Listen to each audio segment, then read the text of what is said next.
My name is Paul Nitsche. I'm an artist from the Driftless region of Wisconsin. My home and studio is a former Primitive Methodist church from 1895. My studio is underneath the sanctuary, the former gathering area and kitchen. Throughout the years, I found remnants of the life this building had before: a child's watch, a memorial guest book, teacups under the altar.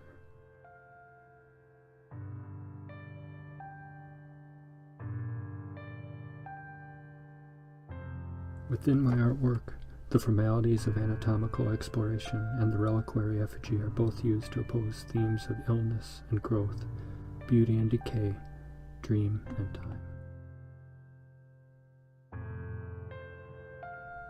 I'm currently creating 2 bodies of work: lithographic paper doll shadow boxes and automata, and sculptures featuring bronze and human bone.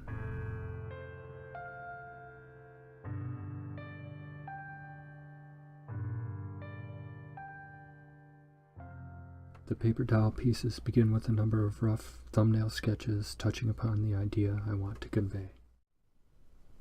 I next create more accurate work drawings that will be transferred to the lithographic stone.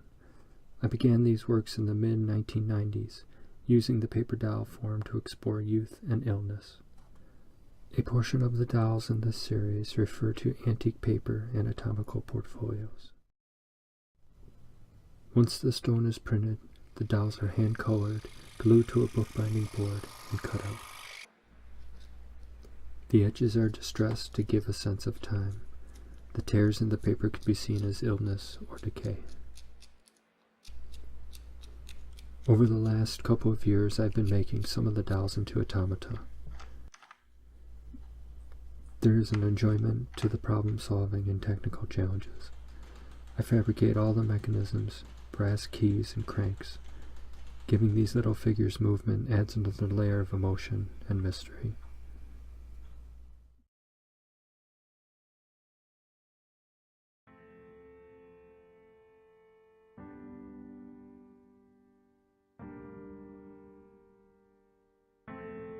The idea of using human bone in my work arose after researching materials used in marquetry. In my triptych, The Girl Child, teardrop shapes cut from rib bones were inlaid into the shadow boxes.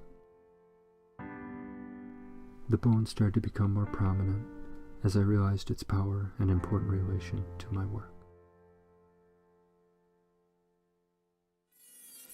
Not only as symbols of death, human bones are also tokens of time, perseverance, resurrection, and transformation.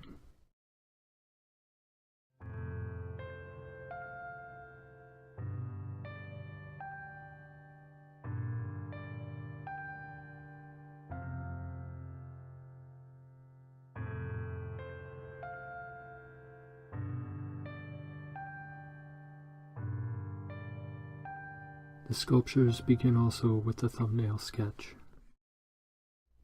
Because of the fixed elements, like bell jars, exact layout drawings are made on craft paper. Everything except for the glasswork is made by myself.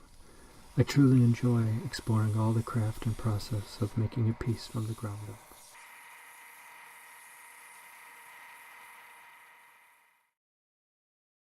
Most of the figures and ornament are created in clay or a sculptable epoxy resin.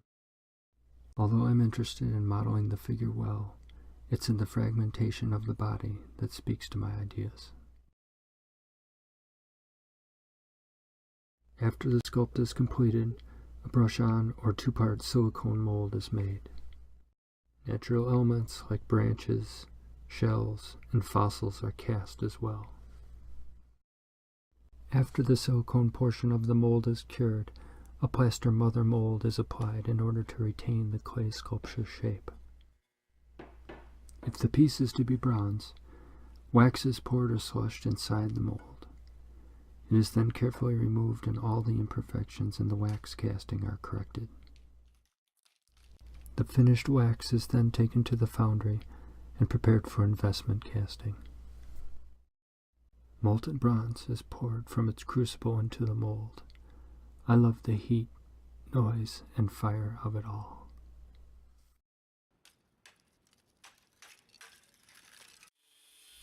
All the rough grinding and welding is done at the foundry. Then I take the bronzes back to my studio for finer work, at times using magnification to get within a minute space. After refining the bronze, but before the final patina, all the individual elements are at last assembled together.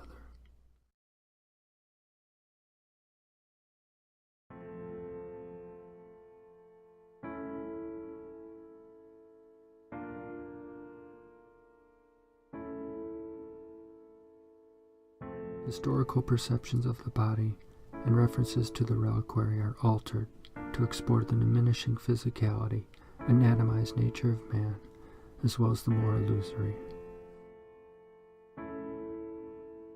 While the forms that inspired me were created to give answers, I find they are also a language to examine questions of the flesh and divinity.